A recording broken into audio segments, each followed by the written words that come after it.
The Winchester Model 1873, known as the gun that won the West, sold more than 700,000 units in its production run.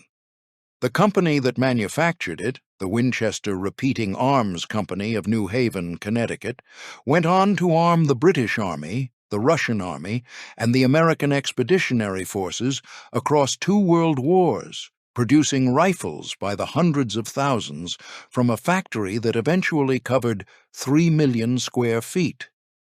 The fortune that flowed from that production built one of the wealthiest dynasties in Gilded Age America. But that fortune also built something else, a house in San Jose, California, that grew for 38 consecutive years, room after room, stairway after stairway, door after door, and never stopped until the woman spending the money died in her sleep. The Winchester Mystery House is sold to tourists as a ghost story. The real story is about a different kind of haunting altogether. The name Winchester is inseparable from the American rifle, but the man who made it so never designed a firearm in his life. Oliver Fisher, Winchester, was born on the 30th of November, 1810, on the outskirts of Boston, Massachusetts, into a family of penniless farmers working rocky New England soil. He had almost no formal education and little prospect of inheriting anything worth having. What he possessed instead was an instinct for commerce that ran ahead of sentiment and a willingness to redirect his entire life when a more profitable opportunity presented itself. As a young man in Baltimore, Winchester operated a men's furnishing store, selling shirts and collars to the city's merchant class. By 1848, he had relocated to New Haven, Connecticut, a city already thick with manufacturing ambition, and opened a factory to produce dress shirts on an industrial scale. He patented a new style of men's collar, a small innovation in the clothing trade, and mass-produced it with the efficiency of a man who understood that fortunes are built on volume, not craftsmanship. The shirts sold well. The collar business prospered. Winchester accumulated capital.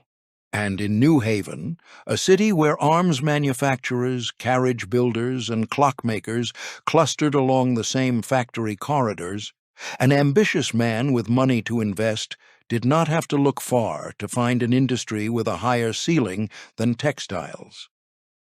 In 1855, Winchester purchased a controlling stake in the Volcanic Repeating Arms Company, a small firearms manufacturer in Norwich, Connecticut, that had been co-founded by Horace Smith and Daniel Wesson.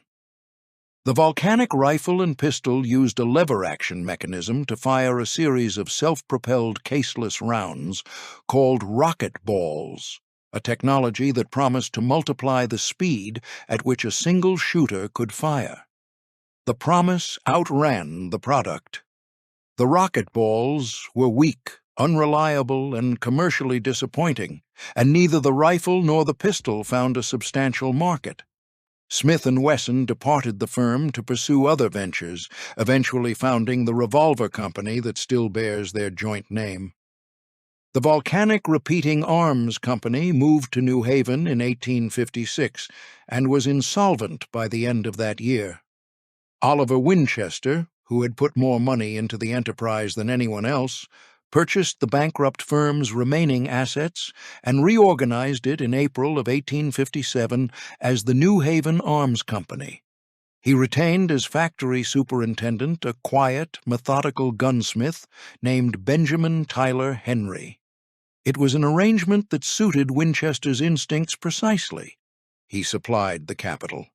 Henry supplied the genius. The profits, Winchester intended, would flow accordingly. Henry delivered. Working in the New Haven factory through the late 1850s, he abandoned the failing rocket ball cartridge and developed something that would reshape the future of warfare. He perfected a self-contained metallic rimfire round, the .44 Henry, that was both potent enough to kill reliably and consistent enough to feed through a mechanical action without jamming. He redesigned the rifle to accommodate the new cartridge, enlarging the frame and fitting a tubular magazine beneath the barrel that held 15 rounds. He tested it, refined it, tested it again, and filed a patent. The result, certified in 1860, was the Henry Repeating Rifle, a 16-shot lever-action weapon that could be fired, emptied, and reloaded faster than any other shoulder arm then in existence. A trained shooter could put all 16 rounds downrange in under 10 seconds. A soldier carrying a Springfield muzzle-loading musket, the standard infantry arm of the period, could manage 3 aimed shots per minute with disciplined handling. The Henry rifle did not merely improve upon the existing rate of fire, it altered the arithmetic of killing itself. The American Civil War provided the field test. When the fighting began in April of 1861, neither the Union nor the Confederacy possessed sufficient weapons to sustain the conflict both sides expected would end within months. The North held roughly 360,000 small arms in its arsenals. The South held approximately 240,000. Both sides scrambled to purchase, manufacture, and import rifles by the hundreds of thousands, while the casualty lists grew longer than anyone had foreseen. The South, hampered by limited manufacturing capacity, purchased 50,000 rifles from European suppliers by August of 1862. The North, with access to the industrial capacity of New England and the mid-Atlantic states, bought more than 700,000 foreign arms in the same period and simultaneously expanded domestic production to wartime levels. Into this desperate and expanding market, the New Haven Arms Company offered the Henry Repeating Rifle. The United States government, constrained by a chief of ordnance named James Wolfe Ripley, who viewed repeating arms as an expensive invitation to waste ammunition, purchased only 1,731 Henry rifles through official War Department channels. General Ripley feared that soldiers armed with rapid-fire weapons would exhaust their cartridge supply faster than the Army's wagon trains could replace it, and he actively sabotaged contracts and canceled orders on technicalities to prevent wider adoption. President Abraham Lincoln eventually forced Ripley into retirement in the autumn of 1863, but the delays had already cost lives and slowed the introduction of repeating arms into a war that was consuming men faster than any previous conflict in American history. Over 10,000 Henry rifles saw service in the Civil War, the overwhelming majority purchased privately by Union soldiers using their own wages, savings, and re-enlistment bounties. A Henry rifle cost between $35 and $75, depending on where it was bought, in a period when an infantry private earned $13 a month. The men who saved 3 to 6 months of wages and spent the money on a Henry did so because the rifle's mathematics were persuasive and because the men had done the calculation with their own lives as the variable. 15 rounds against 3, a rate of fire that turned a single infantryman into something closer to a squad. Many of the soldiers who carried Henrys were assigned to skirmishing, scouting, and flank defense, roles where the ability to deliver sustained rapid fire without reloading made the difference between holding a position and being overrun. At the Battle of Franklin in Tennessee in November of 1864, 2 Henry-armed Union regiments held their ground against massed Confederate assault, pouring a volume of fire into the advancing ranks that one eyewitness described as sheets of flame. Confederate soldiers who encountered the weapon with increasing frequency as the war ground forward developed a specific and unambiguous opinion. They called the Henry "that damned Yankee rifle that they load on Sunday and shoot all week." Approximately 620,000 soldiers died by the most conservative estimate. More recent scholarship has revised the figure upward to 750,000. The Springfield Armory in Massachusetts, the nation's primary government arsenal, increased its annual rifle output from 20,000 to 200,000 in the space of 2 years. The Union purchased or contracted for more than 4 million small arms over the course of the conflict. At the Battle of Gettysburg alone, the Army salvaged 24,000 abandoned rifles from the field, 18,000 of which had been loaded 2 or more times without being fired, testimony to the terror and confusion that industrialized weaponry produced even among the men trained to use it. Northern manufacturers, among them Colt in Hartford, Remington in Ilion, Sharps in Philadelphia, and the New Haven Arms Company on Winchester's factory floor, converted their workshops into production lines capable of output that would have been unimaginable 5 years earlier. Approximately 13,000 Henry rifles were manufactured between 1860 and 1866, a modest number beside the millions of muskets and carbines. But the Henry was not a weapon of the present. It was a proof of concept for a future in which repeating arms would become the standard instrument of organized violence, and the company producing them would grow accordingly.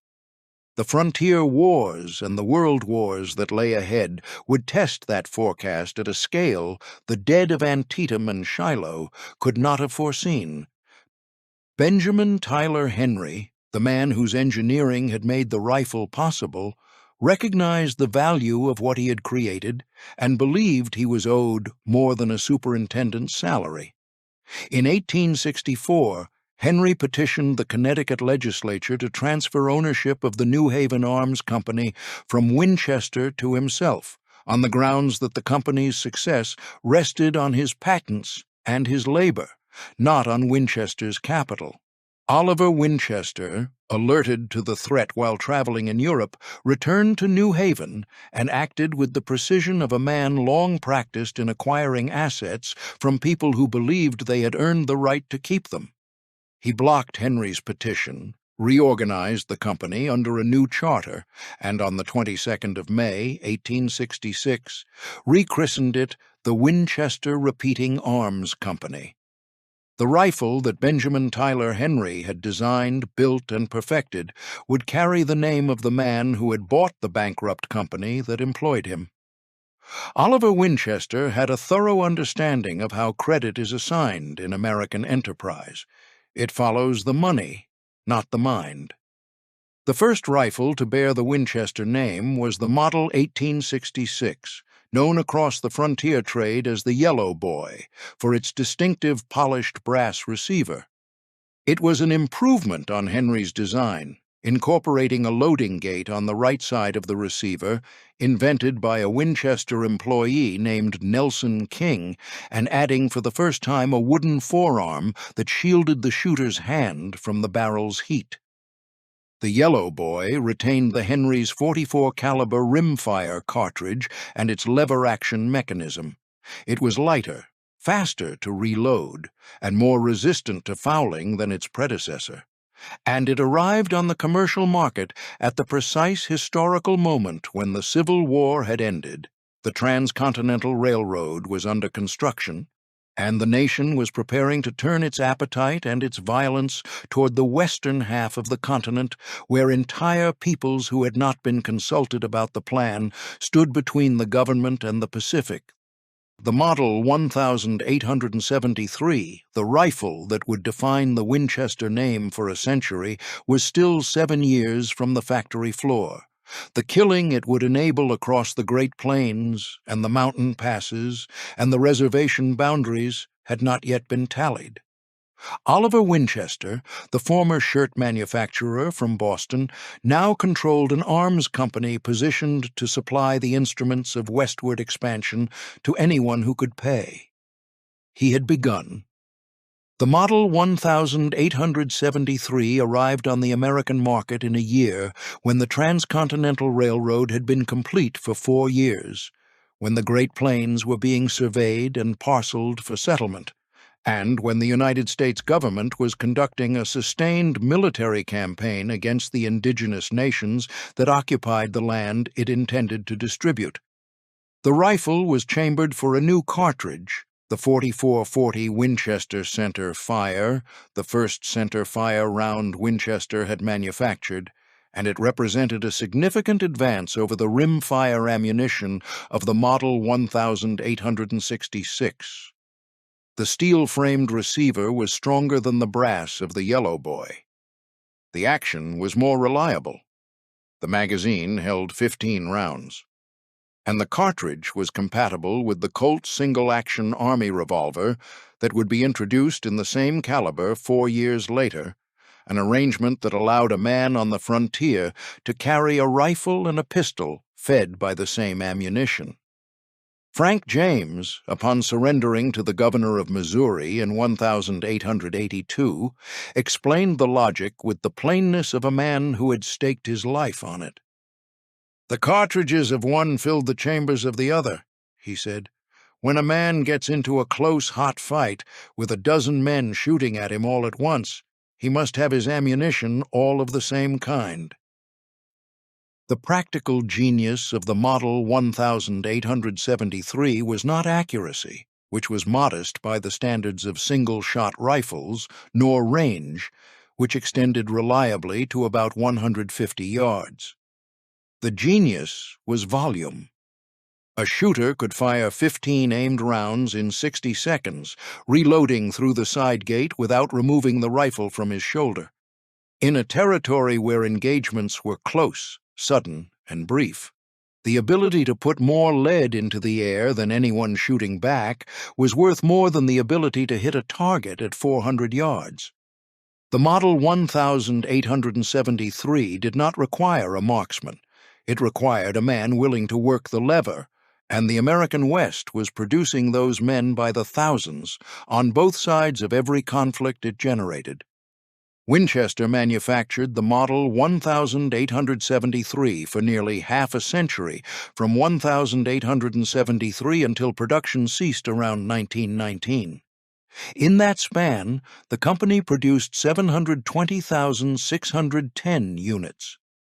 In the peak production year of 1882, more than 25,000 left the New Haven factory floor.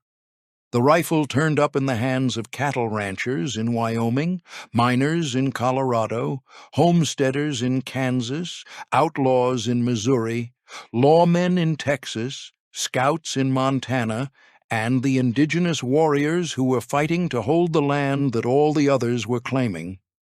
William Bonney, the young gunman known as Billy the Kid, was photographed in New Mexico Territory around 1880 holding a Winchester 1873 carbine.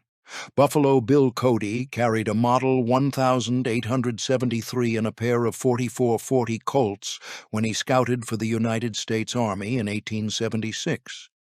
The rifle did not belong to a single side of the frontier.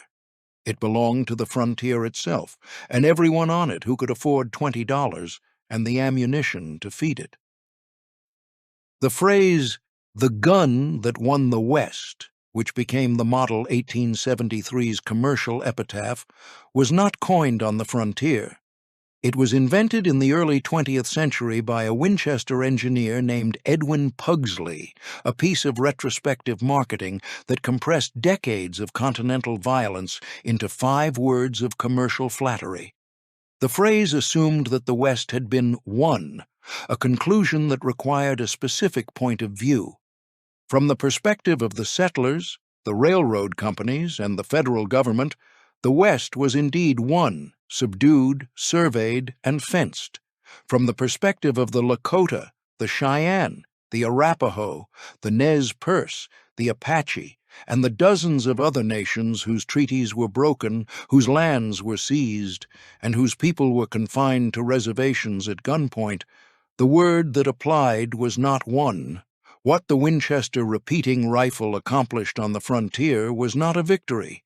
It was a displacement carried out at the speed of lever-action fire, and the company that manufactured the rifle profited from every side of the exchange. The Battle of the Little Bighorn in the Montana Territory in June of 1876 provided the starkest illustration of the rifle's indifference to allegiance. Lieutenant Colonel George Armstrong Custer led approximately 210 soldiers of the 7th United States Cavalry into the valley of the Little Bighorn River, where a combined encampment of Lakota, Northern Cheyenne, and Arapaho warriors waited in numbers that Custer had catastrophically underestimated. Custer's troopers carried single-shot Springfield Model 1873 carbines, accurate at distance, but requiring the shooter to manually extract and reload after every round. The warriors opposing them carried an assortment of weapons, but forensic analysis of the battlefield has identified at least 8 Winchester Model 1873 rifles among them, alongside Henry repeaters and other lever-action arms. The repeating rifles gave their holders a rate of fire that the single-shot Springfields could not match at close range. Custer and all 210 of his men were killed. The rifles that helped destroy them had been manufactured in New Haven, Connecticut, in the same factory that was arming the army the dead men had served in. The Winchester Repeating Arms Company had supplied both sides of the engagement and would profit from the war that followed it. Oliver Winchester, for his part, had other ambitions beyond the factory floor. In the same month that he rechristened his company, May of 1866, he also assumed the office of Lieutenant Governor of Connecticut, serving under Governor Joseph Roswell Hawley. The appointment was brief, lasting only 1 year, but it signaled the trajectory Winchester intended for himself and his family. He was not content to be a manufacturer. He intended to be a figure of civic consequence, a patron of institutions, a man whose name would carry weight beyond the commercial transaction. He donated generously to Yale University, whose campus sat within walking distance of his factory in New Haven. He cultivated the manners and connections of the New England elite. He embedded himself in the Republican political establishment of the post-war period. The fortune that paid for all of it flowed from the factory in New Haven, where the rifles were assembled, tested, packed into wooden crates, and shipped to the same frontier whose violence was generating the demand that kept the factory running. By the late 1870s, the Winchester Repeating Arms Company had grown from the modest workshop that had produced volcanic pistols into one of the largest private arms manufacturers in the United States. The New Haven factory complex expanded steadily, adding brick buildings, steam-powered machinery, and workers as the production volume climbed. The Model 1873 was only the most visible product in a widening catalog. The company manufactured not only rifles, but also the ammunition they consumed, a vertical integration that captured profit at every stage of the product's life. Winchester would follow the 1873 with the heavier Model 1876, chambered for full-powered hunting cartridges and favored by Theodore Roosevelt on his early expeditions in the Dakota Territory. Roosevelt would later write to the company that the Winchester was, by all odds, the best weapon I ever had. The Canadian Northwest Mounted Police ordered 750 Model 1876 rifles in 1883 to arm their frontier force. The Texas Rangers carried Winchesters purchased out of their own wages. Apache leader Geronimo was found in possession of a Winchester Model 1876 when he surrendered in 1886. The numbers, stacked together, describe a company that had become a permanent feature of American expansion. 720,610 Model 1873 rifles were produced over a nearly half-century run. More than 25,000 were manufactured in the peak year of 1882 alone. Over 12,000 Henry rifles were still circulating from the Civil War. Hundreds of thousands of rounds of .44-40 ammunition were shipped each year to feed the rifles already in the field. By 1913, the New Haven factory would employ 6,000 workers spread across 28 acres of industrial buildings, and the complex would eventually grow to cover 75 acres containing more than 850 structures. The scale was truly industrial. The company Oliver Winchester had purchased out of bankruptcy for the price of its debts had become an industrial enterprise on a scale that its founder, the former shirt manufacturer, could not have imagined when he first walked the factory floor in 1857.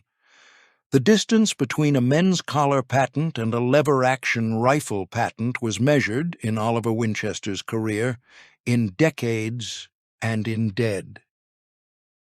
Oliver Winchester oversaw this expansion with the commercial instinct that had built his shirt business, but his health was failing. By 1880, he was 70 years old, and the succession of the company weighed on him. His only surviving son, William Wirt Winchester, had been groomed from youth for the role. William was educated, capable, and, by all accounts, a competent businessman. He married well. He lived in the style appropriate to the heir of a New Haven manufacturing dynasty, and he was already showing symptoms of the disease that would kill him. Oliver Fisher Winchester died on the 11th of December, 1880, at his home in New Haven, Connecticut. He was 70 years old. He left behind a company that had armed the Civil War, armed the frontier, and was preparing to arm whatever conflicts the next century would produce. He left behind a factory that would eventually cover 75 acres and contain more than 850 structures. He left behind a fortune built, with perfect commercial efficiency, on the proceeds of industrialized killing, and he left the whole of it to his son. William Wirt Winchester assumed control of the Winchester Repeating Arms Company in December of 1880 with the tuberculosis already rooted in his lungs. He was 43 years old, educated, capable by reputation, and surrounded by a management structure his father had built to endure. But the disease had no interest in dynasties or succession plans. It progressed through the winter of 1880 and into the spring of 1881, with the steady patience of a condition that could not be outrun by money, social position, or the best physicians that New Haven and the eastern seaboard could provide. William's wife, Sarah Pardee Winchester, watched the decline from the house on Prospect Hill, the 20,000-square-foot residence that she and William had designed and built together in New Haven during the years when the future had still seemed like something they would occupy together. The house had marble floors, decorative fireplaces, plasterwork ceilings, and a circular drive at the front. It had been built with the confidence of people who expected to fill it with children and decades. William Wirt Winchester died in March of 1881, approximately 3 months after his father.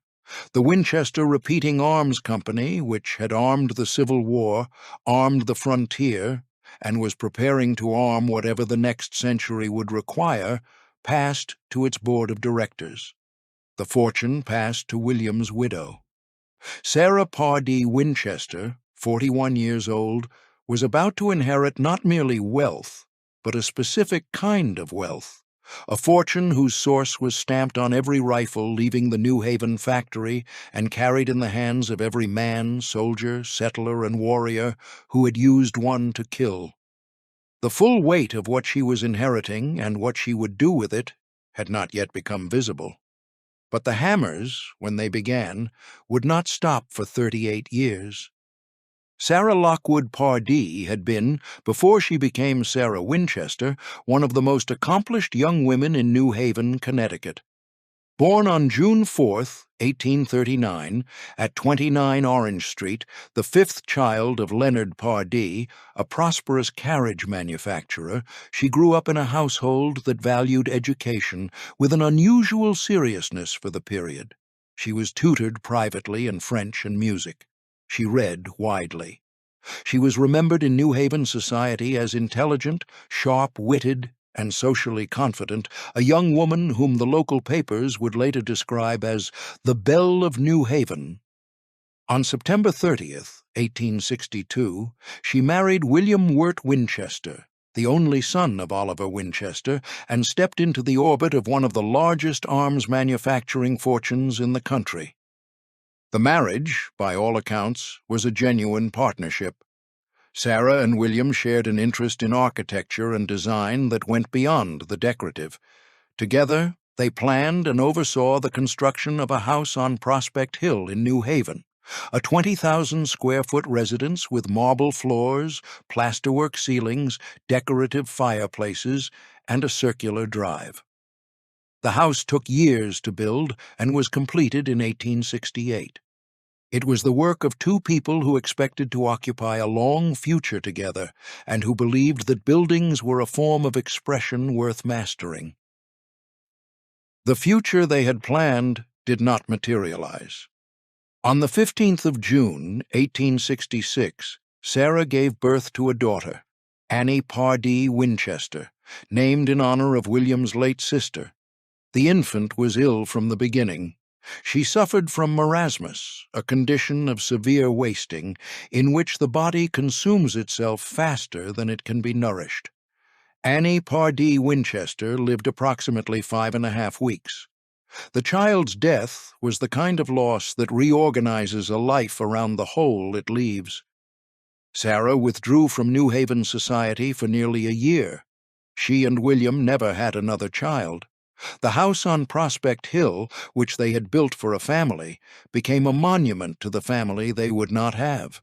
14 years of marriage followed, years in which Sarah and William traveled, managed the family's business interests, and lived within the social expectations of the New Haven manufacturing elite. The grief did not leave. It simply became part of the architecture of their days, load-bearing and invisible. Then, between 1880 and 1881, the remaining structure collapsed. Sarah's mother died in May of 1880. Her father-in-law, Oliver Winchester, died on the 11th of December of the same year, leaving the company to a son whose lungs were already failing. Her husband, William Wirt Winchester, died of tuberculosis in March of 1881. 3 months after inheriting an armor's empire, he would never have the chance to run. 3 deaths in 10 months. Sarah was 41 years old. She had lost her only child 15 years earlier, lost both her parents, lost her father-in-law, and now lost the husband with whom she had built a house, planned a life, and weathered the grief of burying their infant daughter.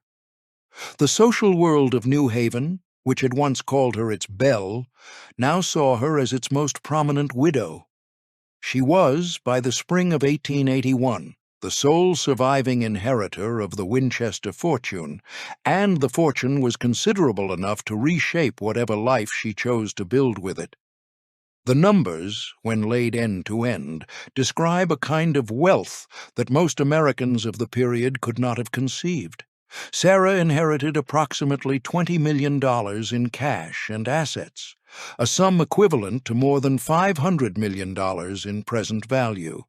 She inherited 777 shares of Winchester Repeating Arms Company stock, representing nearly 50% of the company's total outstanding shares, valued at the time of inheritance at approximately $77,700 and growing steadily.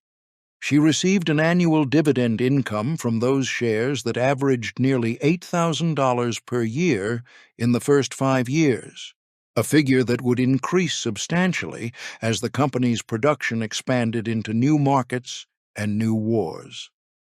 Her total daily income from all sources, including investments beyond the Winchester stock, was estimated at approximately $1,000 per day, every day, for the rest of her life, an income stream that made her one of the wealthiest women in the United States.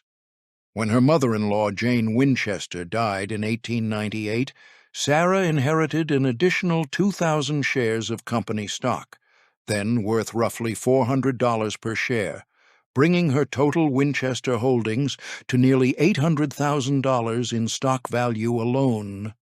The wealth was not static. It compounded. It grew as the company grew. And the company grew as its products were purchased by armies, governments, settlers, lawmen, and warriors on 4 continents, every transaction converting a quantity of violence into a quantity of revenue that flowed, through the mechanism of dividends and stock appreciation, into the accounts of a widow living alone on a ranch in the Santa Clara Valley.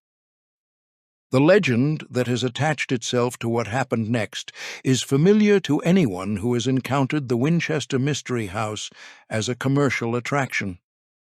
The story, repeated on tour guides' scripts and in popular histories for more than a century, holds that Sarah Winchester, devastated by grief and convinced that her family was cursed by the spirits of those killed by Winchester rifles, consulted a medium in Boston.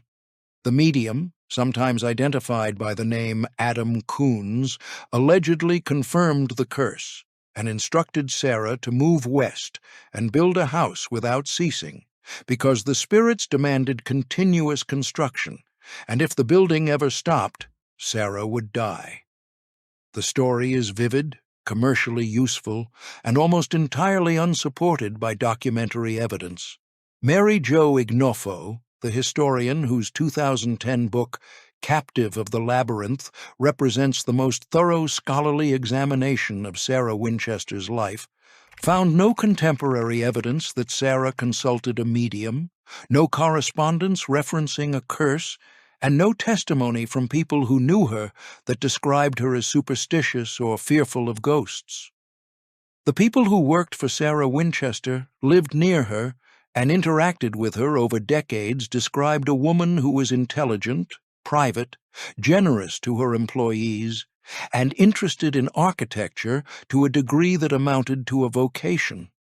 Whether or not Sarah Winchester ever sat across a table from a medium in a darkened parlor is, in the end, less important than the fact that the question itself is the wrong one.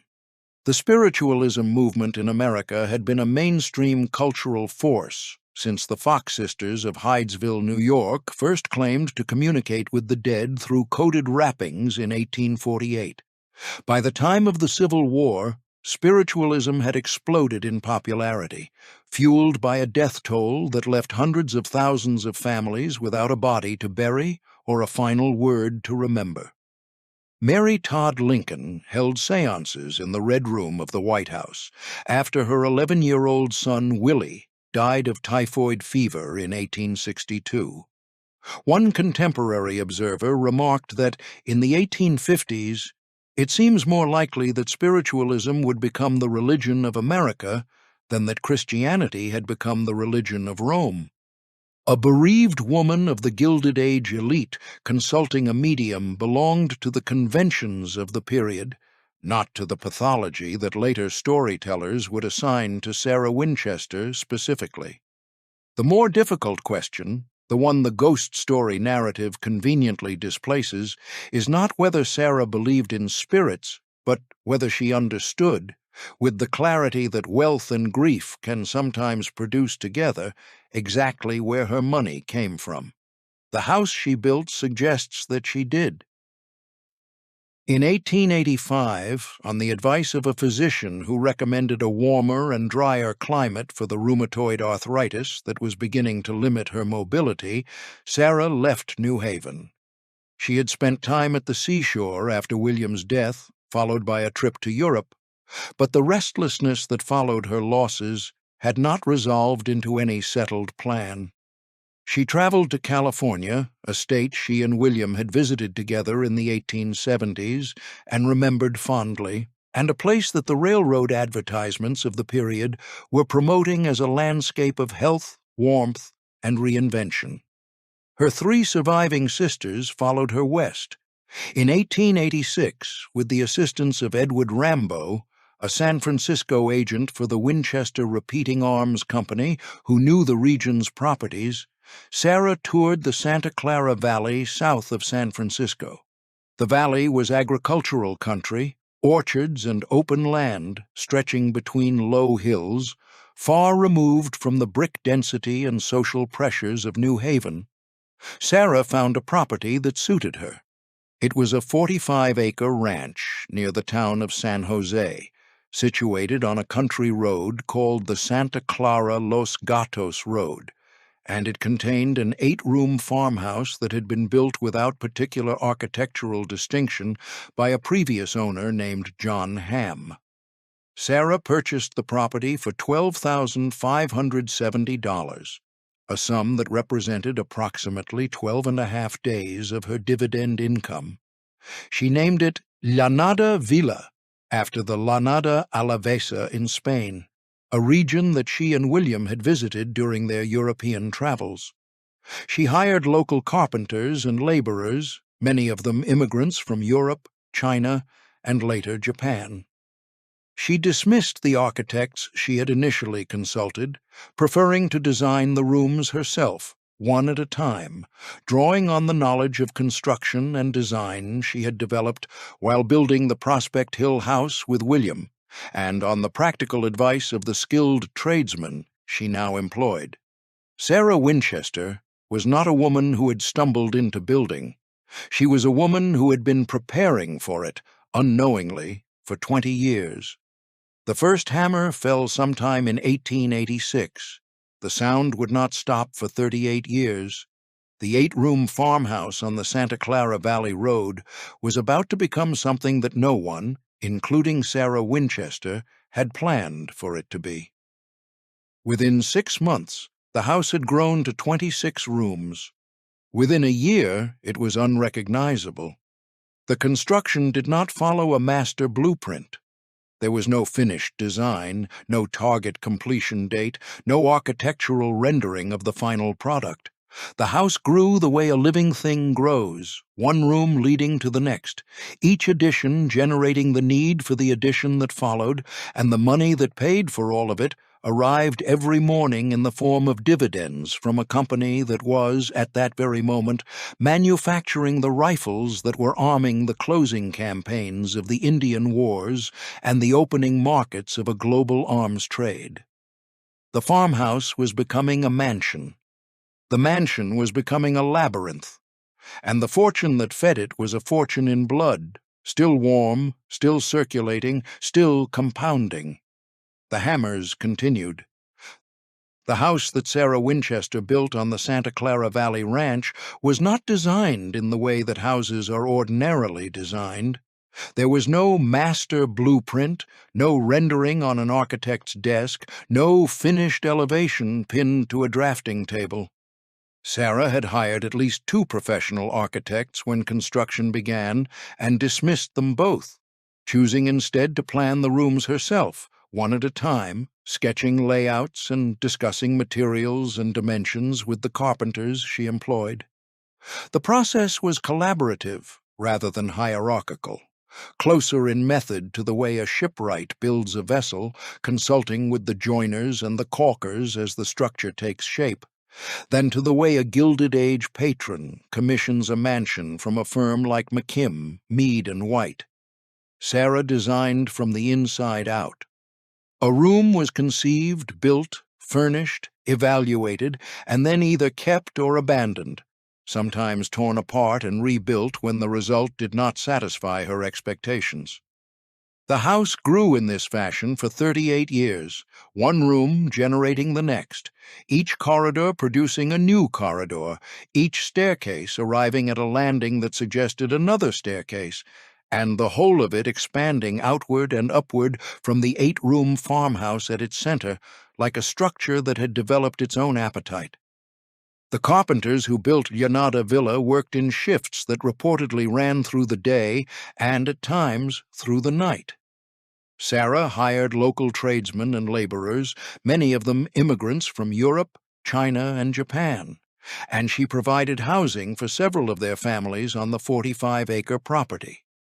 The foreman of the farm was Edward Rambo, the same Winchester Company agent who had helped Sarah find the property, and he remained in her employment for years.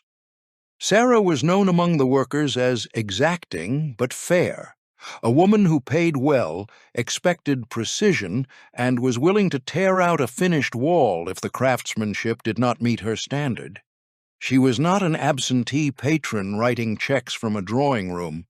She walked the construction daily when her health permitted, reviewed progress, and made decisions on the spot about where the next room would go and what it would contain. The people who worked for her and the people who lived near her described, consistently across decades, a woman who was intelligent, private, generous to employees, and deeply absorbed in the creative act of building. Carpenter James Perkins, who worked on the house, recalled details of the construction that contradicted many of the legends that would later be imposed upon it. The room that tour guides and popular accounts would later identify as the chamber where Sarah held nightly seances with the spirits of the dead was, according to Perkins, the gardener's bedroom. What the house contained by the early 1900s was a catalogue of innovation and eccentricity that has been consistently misread by the commercial interests that later took possession of the property. The staircases that appeared to lead nowhere had, in many cases, once led somewhere, before the 1906 earthquake toppled the upper stories and the connections were lost. The doors that opened onto blank walls or sheer drops to the garden below had, in several instances, originally opened onto balconies or corridors that no longer existed, because Sarah, after the earthquake, chose to build forward rather than rebuild what had fallen. The small, shallow steps on certain staircases were not designed to confuse spirits. They were built to accommodate the declining mobility of a woman whose rheumatoid arthritis was progressively limiting her ability to climb standard risers. The trap doors in the greenhouse rooms were drainage mechanisms, allowing excess water to be piped to the outdoor gardens. The tower bell that later accounts described as a device for summoning the dead was, according to researcher Joe Nickel, used to call the workmen to their shifts and to serve as a fire alarm on a property where construction materials were always at hand. Even the reports of ghostly music drifting from the house at night had a practical origin. Sarah, who had studied music as a girl in New Haven, often played the pump organ in the grand ballroom when she could not sleep, and the sound carried across the grounds to the neighbors' ears. The windows that had iron bars across them were former exterior windows that had been enclosed as the house expanded around them, leaving the bars in place behind new walls and new rooms. Photograph after photograph from the period before the earthquake shows a house that, while enormous and unconventional in its growth pattern, was architecturally coherent in its individual parts, its rooms well-proportioned and carefully finished, its materials expensive, and its craftsmanship precise. The oddity lay in the whole, not in the pieces. None of this means that the Winchester Mystery House was an ordinary residence. It was not. The house was genuinely strange, genuinely labyrinthine, and genuinely unlike anything else being built in the United States during the same period. Sarah Winchester was a self-taught architect working without a master plan on a project funded by a fortune that arrived in daily increments and had no natural ceiling. She attended the World's Fairs of the late 19th century, the great expositions in Chicago and San Francisco and elsewhere, and drew design inspiration from the buildings she saw there. She incorporated innovations that were advanced for domestic construction of the period, including indoor plumbing, forced air heating, wool insulation, an indoor shower, 3 elevators, and electrical wiring. She used hardwoods from around the world, including teak and mahogany, and ordered art glass from European suppliers and decorative fixtures from German chandelier makers. The craftsmanship in many of the rooms was exceptional. The madness, to the degree that there was any, lay not in the construction quality, but in the construction's refusal to arrive at a conclusion. The house never declared itself finished. It never reached a state where Sarah could survey the whole of it and say that it was done. The building was the activity itself, and the activity consumed money at a rate that only a fortune built on industrial arms manufacturing could sustain. The scale of what the 38 years produced resists easy comprehension. At its peak, before the 1906 earthquake collapsed the upper stories, the house stood 7 stories tall and contained approximately 500 rooms. After the earthquake, which Sarah chose not to repair beyond immediate structural stabilization, the house settled into the configuration that exists today. 160 rooms, 2,000 doors, not all of which open to passable spaces. 10,000 windows, including art glass panels that were purchased but never installed and remain in storage rooms to this day. 47 stairways, several of which terminate in ceilings. 47 fireplaces, 17 chimneys, 6 kitchens, 52 skylights, 13 bathrooms, 3 elevators, 2 basements, 24,000 square feet of floor space, a cabinet in one room that, when opened, extends through 30 consecutive rooms of the house. The estimated construction cost over the full 38 years was approximately $5.5 million in the currency of the period, equivalent to roughly $71 million in present value. Every dollar of it came from the same source. The Gilded Age produced many enormous houses. The Vanderbilts built Biltmore in the mountains of North Carolina, 250 rooms of French Renaissance grandeur, completed in 1895 at a cost of approximately $5 million period dollars. George Hearst and his son William Randolph would build their own monuments to wealth on the California coast. Andrew Carnegie built a mansion on Fifth Avenue in New York City that declared, in every marble surface and vaulted ceiling, the magnificence of the fortune that had paid for it. These houses shared a common purpose. They were designed to celebrate wealth, to display it, to convert private fortune into public architecture that would impress visitors and confirm the owner's position among the American elite. Sarah Winchester's house did none of these things. She did not give tours. She did not entertain New Haven society or San Jose society or any society at all. She received almost no visitors beyond her niece Daisy Merriman, who moved into the house in 1890, and the workers and household staff who occupied the property. The house consumed wealth rather than displaying it, absorbing money the way a furnace absorbs fuel, converting it from the liquid form of dividends and stock income into the solid form of wood, glass, copper, tile, and nails. The Vanderbilts built to be admired. Sarah Winchester built to spend.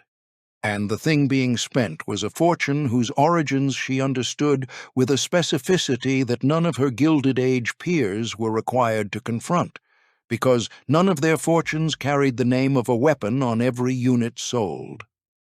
The Vanderbilt fortune came from railroads, the Carnegie fortune from steel, the Rockefeller fortune from oil. Each of those industries had its own body count, its own record of labor violence and human cost. But the product itself was not a killing instrument. A railroad car does not arrive at its destination with a death toll stamped on its chassis. A barrel of oil does not carry the manufacturer's name into the body of the person it harms. A Winchester rifle does. The connection between the fortune and the dead was specific, legible, and engraved on the barrel of every weapon that left the New Haven factory. Sarah Winchester's house, whatever else it was the only Gilded Age mansion that did not pretend the money was clean. The house, by the turn of the century, had been under continuous construction for more than 14 years.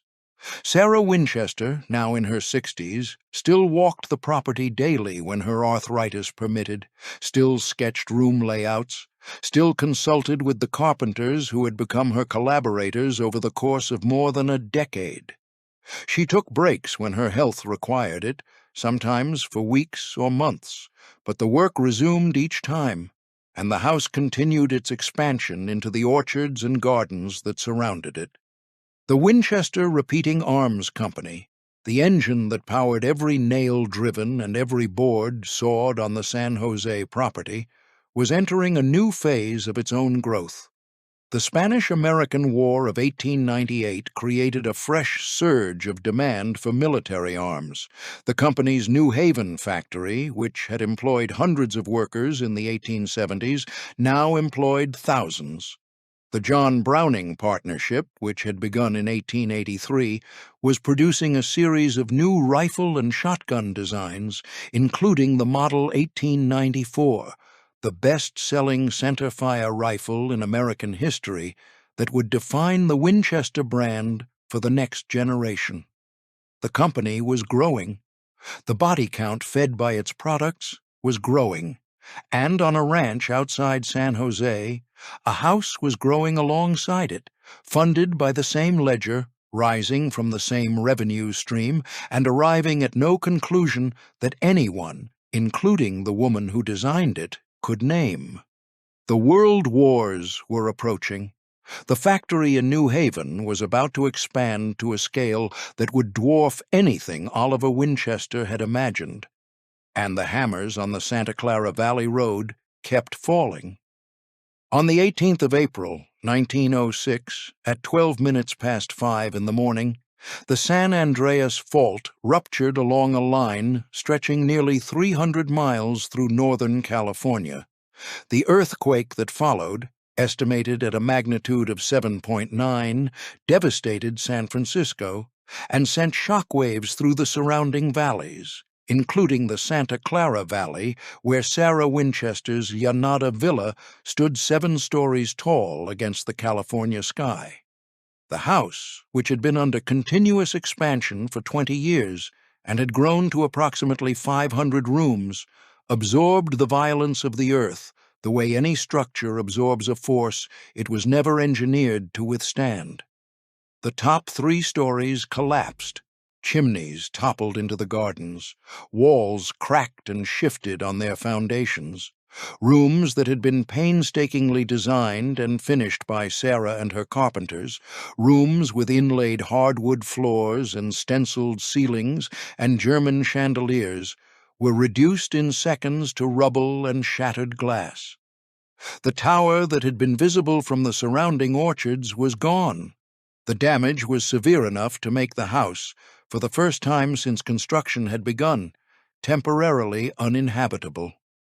Popular legend claims that Sarah was trapped inside the house during the earthquake and took the destruction as a sign from angry spirits that she had built too high. The historical record does not support this. Sarah owned several homes in California, and there is no evidence that she was present at Llanada Villa when the ground shook. What is documented is what she did when she returned. Sarah Winchester's response to the earthquake revealed something about her relationship with the house that the ghost story narrative has never been able to accommodate. She did not rebuild what had fallen. She did not restore the upper stories or repair the collapsed sections to their original condition. She did not mourn the lost rooms the way a homeowner mourns a damaged property. She boarded up the damaged front portion of the house, stabilized the remaining structure, and then continued building. The construction moved forward, not backward. New rooms were added to the surviving sections. New corridors extended into new wings. The house, which had reached approximately 500 rooms at its peak, would eventually settle into the 160 rooms that exist today. But the process of building never paused for longer than the immediate crisis required. Sarah, who was 67 years old and spending increasing amounts of time at her second home in Atherton, south of San Francisco, returned to Llanada Villa regularly to supervise the work and approve the designs. The earthquake had taken the top of the house. It had not taken the compulsion or the money or the purpose, whatever that purpose was, that drove the construction forward.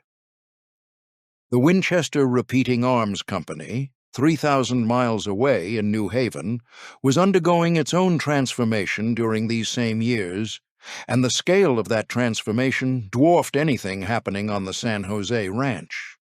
By 1913, the New Haven factory employed 6,000 workers spread across 28 acres of industrial buildings, producing rifles, shotguns, and ammunition for commercial and military markets that spanned the globe. The company had absorbed the designs of John Moses Browning, the most prolific firearms inventor of the age, whose partnership with Winchester beginning in 1883 had produced a string of lever-action and pump-action weapons, including the Model 1894, which would become the best-selling center-fire sporting rifle in American history. Winchester was no longer a regional arms manufacturer. It was an industrial power, a company whose products were carried by hunters in North America, soldiers in South America, colonial administrators in Africa, and cavalry officers in Asia. The dividends that flowed from this global reach continued to arrive in Sarah Winchester's accounts, and the money continued to be converted, room by room, into wood and glass and copper nails. Then Europe went to war. In August of 1914, the alliance systems that had been calcifying across the continent for decades collapsed into a general conflict that no one had imagined would last 4 years and consume an entire generation of young men. The belligerent nations needed weapons on a scale that their own arsenals could not provide. They turned to the American arms manufacturers, and the Winchester Repeating Arms Company answered with an expansion that transformed its New Haven facility from a large factory into something closer to a military-industrial city. The numbers that emerged from the Winchester factory between 1914 and 1918 belong to a category of production that the company's founders, the former shirt manufacturer from Boston, could not have conceived. The factory floor expanded to 3 million square feet.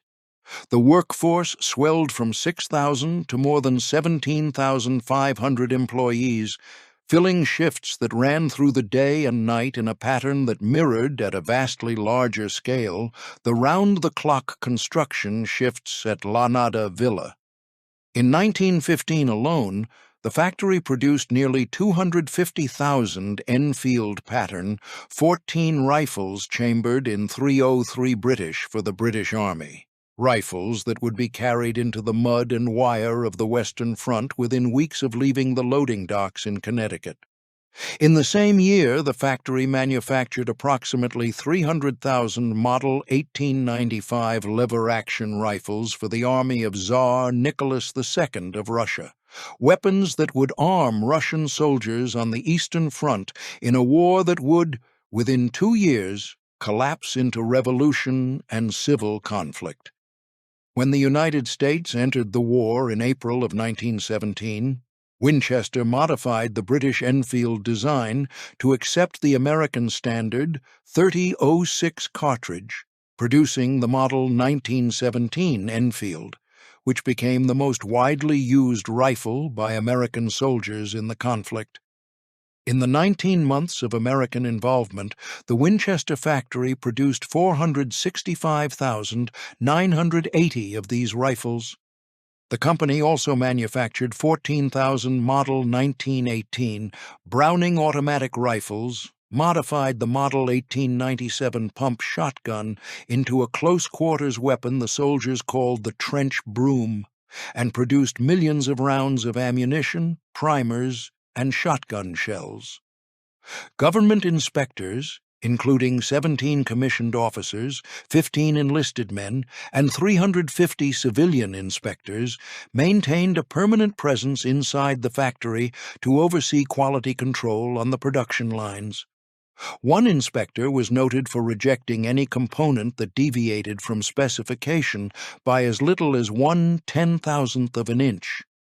The scale of what the Winchester factory fed during those 4 years of European war resists compression into a single figure, but certain numbers approximate the magnitude.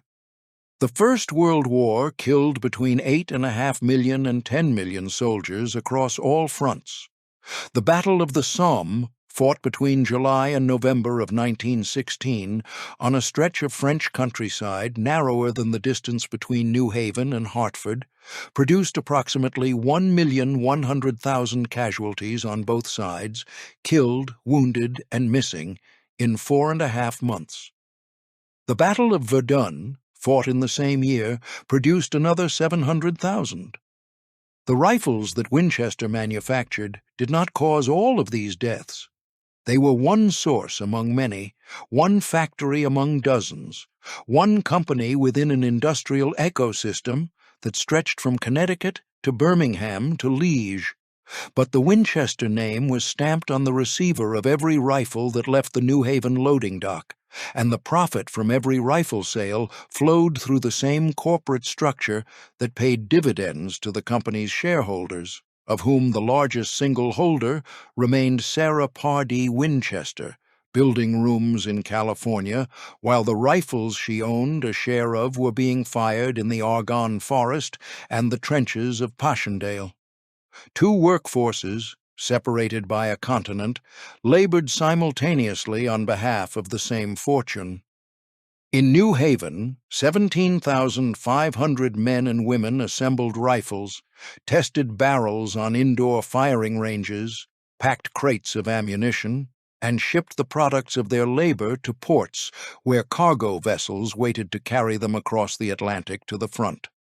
In San Jose, a smaller crew of carpenters, joiners, and laborers continued to add rooms, corridors, staircases, and windows to a house that had been growing for 3 decades and showed no sign of reaching a conclusion.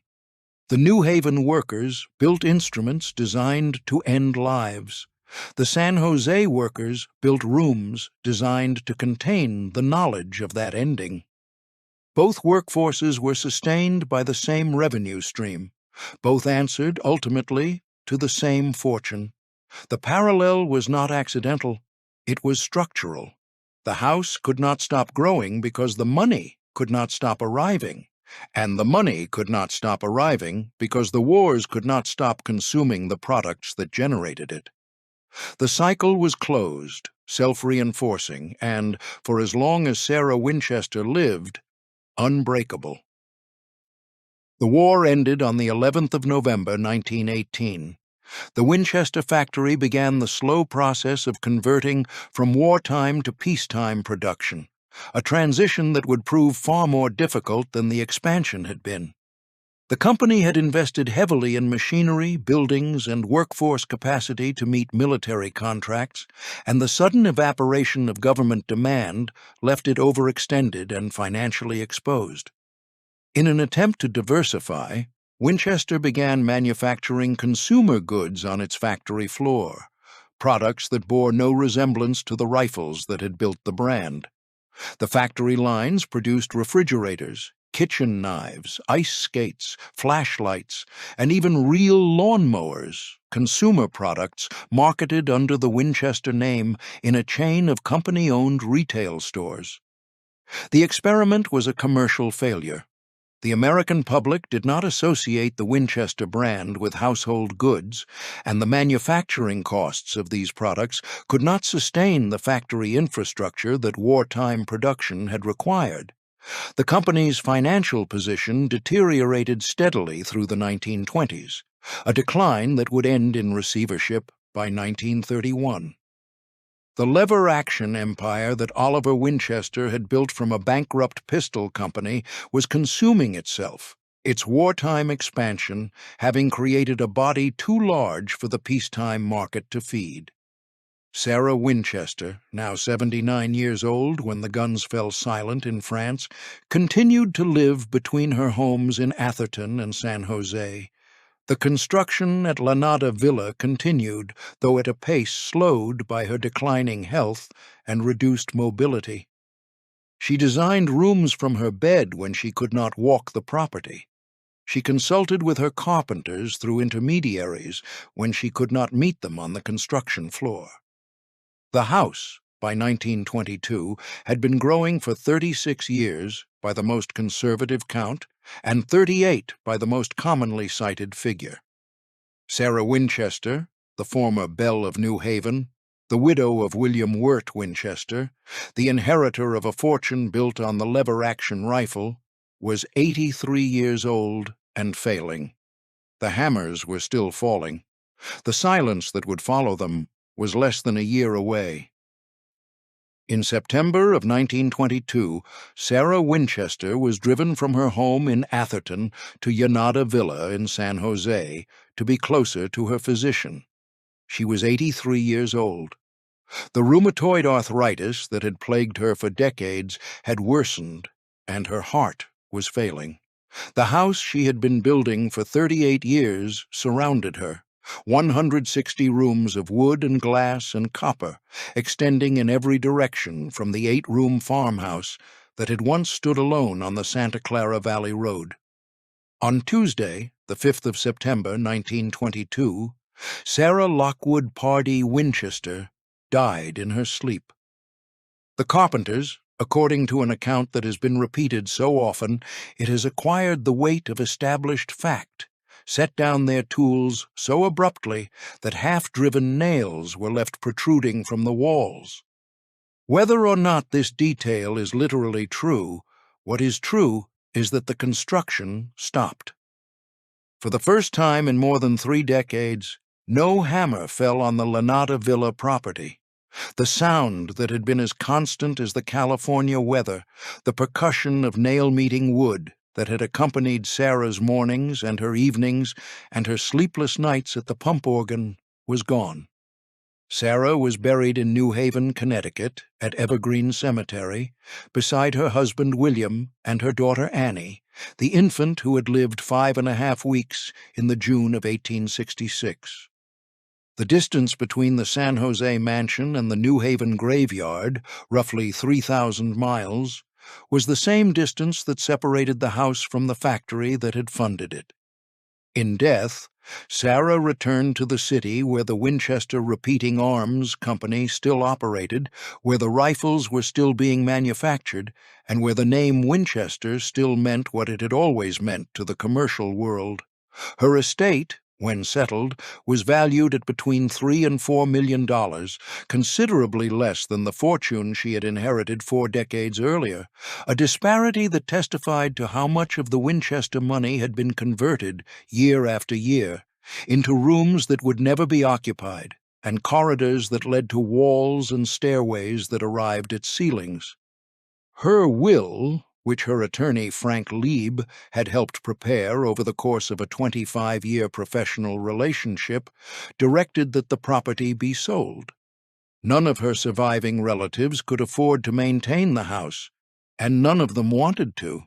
Sarah's niece, Daisy Merriman, inherited a home in Palo Alto and the contents of Sarah's other properties. The remaining trust funds were designated for the William Wirt Winchester Hospital, a final gesture that returned the money to the name of the husband whose death set the whole enterprise in motion. The house did not remain empty for long. On the 15th of December, 1922, the auction sale of Yanada Villa and its surrounding acreage was finalized. The estate was divided and parceled. In April of 1923, a couple named John and Mamie Brown leased the main house and its remaining grounds, moved their family onto the property, and began the work of converting a private residence into a public attraction. On the 30th of June, 1923, less than 10 months after Sarah Winchester's death, the house opened its doors to paying visitors. The Browns had been drawn to the property by its gardens, its fountains, and its open spaces, but they understood quickly that what the public wanted was not the gardens. The public wanted the house, and the public wanted the house to be haunted. The transformation of Yanada Villa into the Winchester Mystery House, the commercial identity under which the property has operated for more than a century, required a narrative, and the narrative that emerged was the one that sold tickets. The story of a wealthy widow, driven mad by grief and guilt, convinced by a medium that she was cursed by the ghosts of everyone killed by Winchester rifles, building without ceasing in a desperate attempt to appease the spirits of the dead. The staircases that led to ceilings became evidence of spectral confusion. The doors that opened onto walls became traps for ghosts. The number 13, which appeared in the design of certain windows and ceiling panels, became proof of occult obsession. The room where the gardener had slept became the seance chamber. The tower bell became a summoning device for the dead.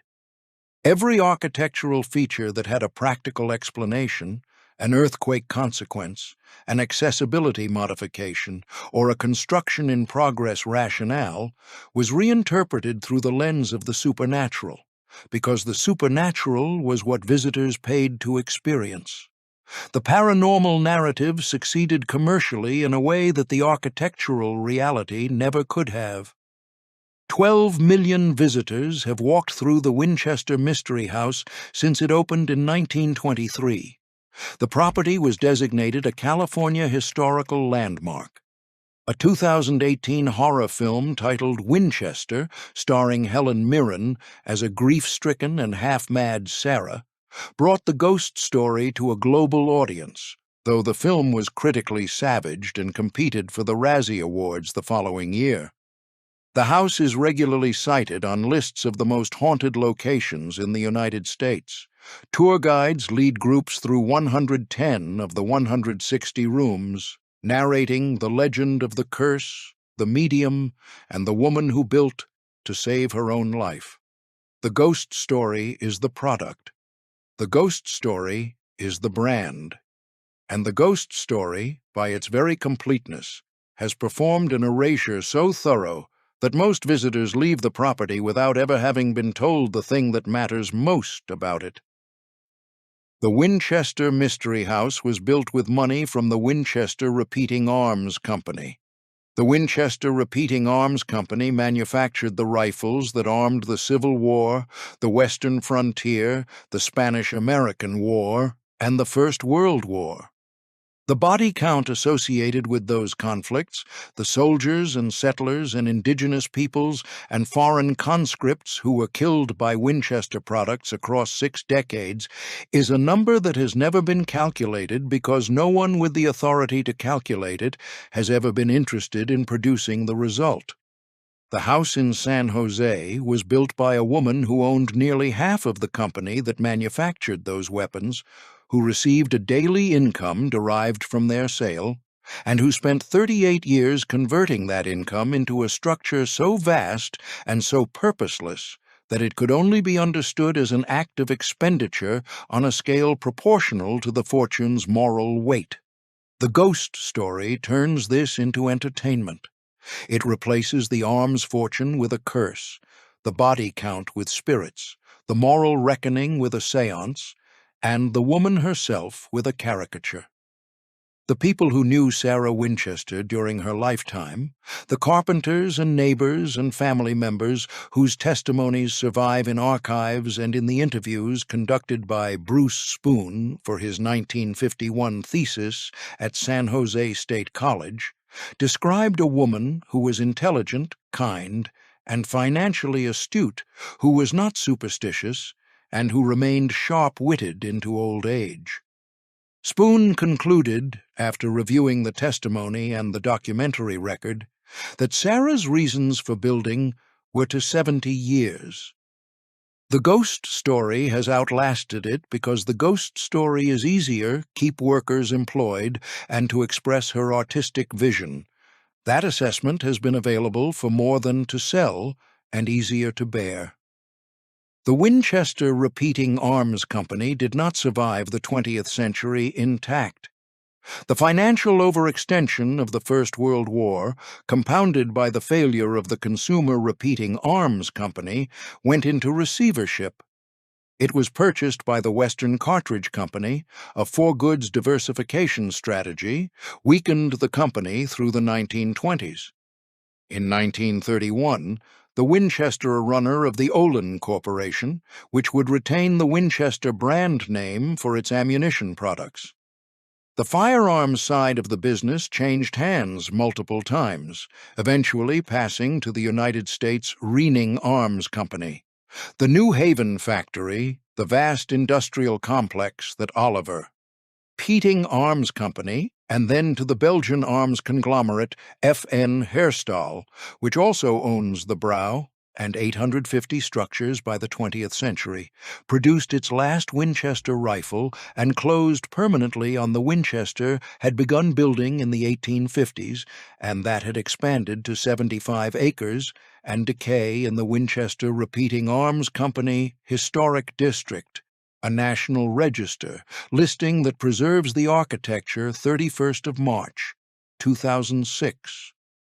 The factory buildings stand in various states of preservation sold around the world, but the company that Oliver Winchester founded, the company that Ben, while the industry it housed, has moved on. The name Winchester still appears on rifles and ammunition. Peculiar House in America no longer exists in any form that its founder would recognize. What Jamin Tyler, Henry's genius, made possible, the company whose profits built the most remains, is the house. 160 rooms on a property in San Jose, California, surrounded now by suburban development rather than orchards, visited by tourists who file through its corridors. The house stands as a monument. But to what is the question that the ghost story industry and photograph its staircases and listen to guides describe a haunting that almost certainly never happened? Has labored for a century to avoid answering honestly. The tours offer madness. The brochures offer ghosts. The horror films offer a widow in black communing with the dead in a candle-lit chamber that was, in documented fact, where the gardener slept. These explanations are commercially successful and emotionally comfortable, and they share the convenient property of requiring no one to think about where the money came from. The money came from the Winchester Repeating Arms Company, and the house was built by a woman who understood that fact with a specificity that the ghost story industry has spent a century trying to obscure. The house, understood without the ghosts, tells a story that the Gilded Age would have preferred to leave untold. Every American fortune of the period was built on a human cost, whether measured in crushed miners, maimed steelworkers, or displaced families. But most of those fortunes were laundered through institutions, philanthropy, and the respectability of time. The Vanderbilt name became a university. The Carnegie name became a concert hall. The Rockefeller name became a foundation. The Winchester name became a house that never stopped being built, because the woman who held the fortune never stopped knowing what it was made of. The house is the physical residue of that knowledge. It is guilt expressed as architecture, wealth converted into structure at a rate designed to keep pace with the rate at which violence was converting life into revenue. The 38 years of construction were not an act of madness. They were an act of accounting, carried out in lumber and plaster and copper pipe by a woman who had the resources to build something proportional to what the fortune had cost, and who spent the rest of her life doing exactly that. The rifles are still being manufactured under license, bearing the Winchester name. The house is still standing, bearing the Winchester name. The distance between them, the distance between the product and its consequence, between the lever action mechanism and the labyrinth it funded, between the factory floor in New Haven and the stairway to nowhere in San Jose, is the distance that the Winchester Mystery House was built to measure. It has been measuring it for more than a century. The tourists walk through it every day, and most of them leave believing in ghosts. The real haunting is quieter than that, and it does not require a medium to hear.